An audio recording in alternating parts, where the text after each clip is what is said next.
Okay, the subject we're covering right now is something that the liberals are positively fixated on. And that is the renovations and additions to the White House. Now, I want to point out that no major work has been done to the White House in 80 years. And that would have been when President Truman gutted the interior of the White House and had it jacked, the foundation of it jacked up and reinforced, and a steel skeleton was put in,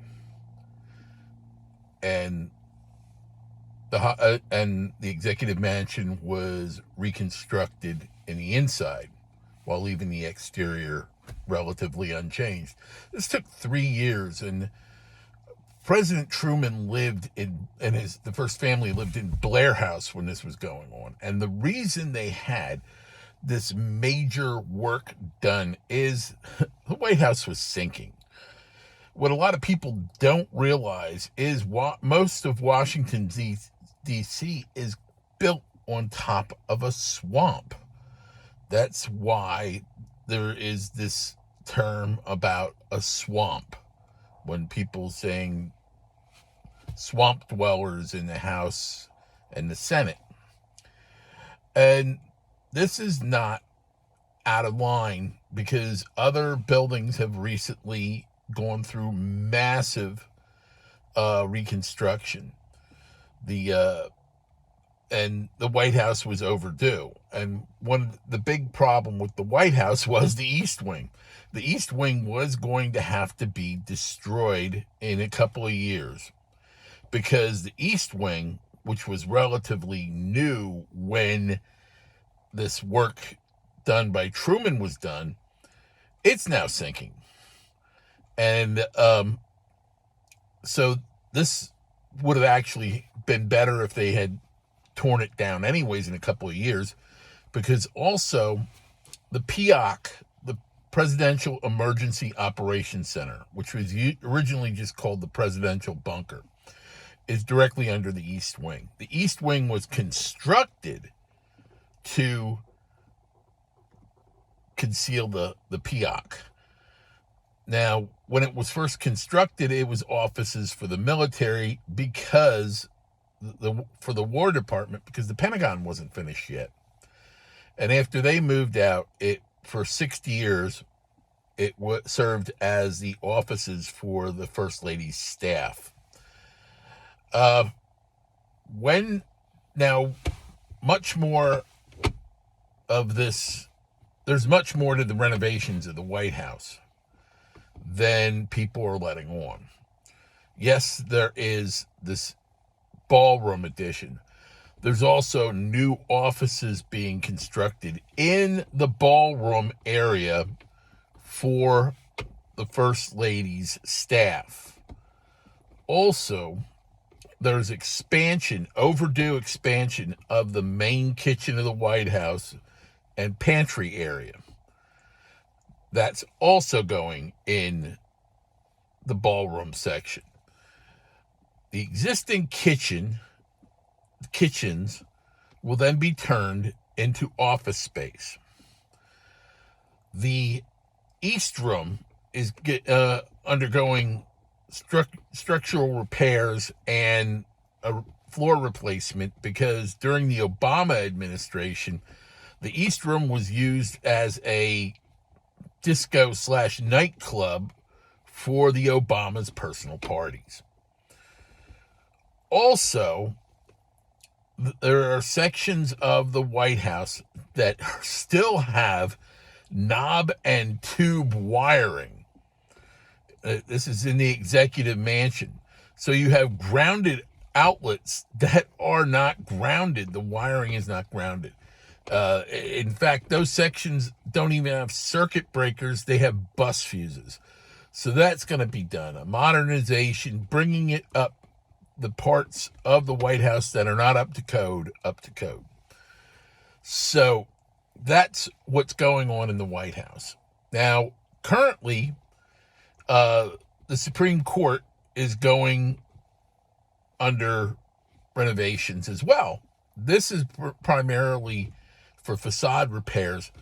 What people don't realize is in 2011, there was a moderate earthquake in D.C., and they are still repairing buildings from that. And the buildings, the Capitol's rotunda got cracked in a number of places. That's why the Capitol was getting refurbished the other year. But also, this earthquake undermined the foundations of the White House, the Lincoln Memorial, the Jefferson Memorial, and the Washington Monument. And recently, well, right now, the Lincoln Memorial is getting its foundations fixed and getting what's called the undercroft, which is where a museum is in the Lincoln lower level of the Lincoln Memorial. That's being renovated, and the foundations are being repaired because of that damage. 2 years ago, the Jefferson Memorial was completely closed because the structure was unsound and there was mold remediation that had to be done. But 2016 to 2019, the Washington Monument's foundation, the whole thing was starting to tilt. Well, the foundation is massive. It's 27 feet thick, concrete box filled and reinforced with gravel. So it's a massive foundation to begin with to hold this massive structure, this massive obelisk. Well, in that 3-year phase, they were repairing cracks in the stone of the obelisk, and they were also pouring concrete underneath the foundation to reinforce the structure, because eventually it would have tilted and actually fallen over into the reflecting pool and on top of the World War II memorial. So this is why there's such extensive renovations being done in D.C., not just to the White House and not just the ballroom. So people got to realize this, that their upsetment is predicated on the Trump derangement syndrome.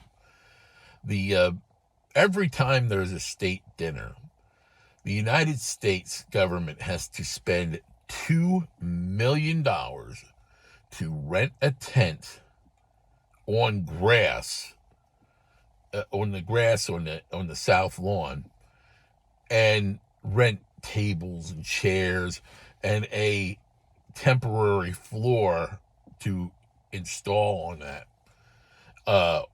on the ground, which damages the south lawn every time they do this. So it's actually $2 million for the rentals plus the repairs to the south lawn every time they have a state dinner.